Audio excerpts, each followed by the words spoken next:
Nah, ketika kita ada di titik di mana kita sedang jatuh, di sini nih, ini kan negatif ya.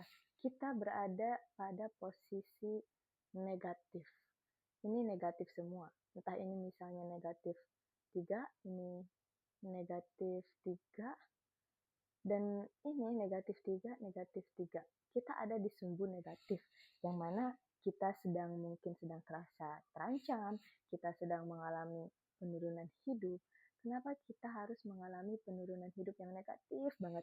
Mungkin minus dari sisi keuangan, minus dari sisi kesehatan, minus dari sisi apapun. Kita di sini ada di negatif, sehingga pembawaan kita energinya negatif. Kita sering merasa putus asa, sering merasa khawatir, sering merasa bahaya, sehingga otak kita itu tidak tenang. Karena kita ada di bawah ini, kita mengalami yang namanya penurunan. Ya, kita sedang mengalami jatuhnya hidup di sini. Kenapa kita harus mengalami ini? Agar kita tuh belajar untuk naik. Nah, ketika kita nanti naik, sedikit naik, kita kan akan naik nih. Nah, pasti kita bisa nih sampai di puncak, yang mana ini akan positif ya, semuanya positif. Di sini akan positif. Kenapa kita harus mengalami penurunan ini?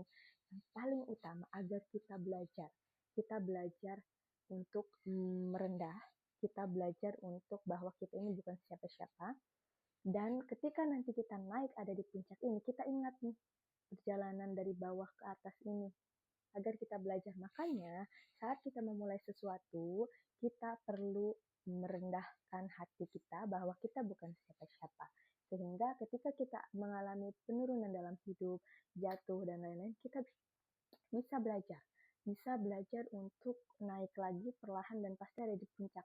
Dan setelah ada di puncak, kita tidak sombong, kita tidak belagu, kita merasa bahwa ini adalah punya saya, ini adalah berkat saya. Enggak. Kenapa kita mengalami kejatuhan? Karena kita pasti akan naik. Syaratnya kita harus tetap menuju ini, potensi kita, kelebihan kita, kekurangan kita itu diperbaiki, ancaman yang ada kita atasi, lalu kita perbaiki diri, dan ketika nanti ada kesempatan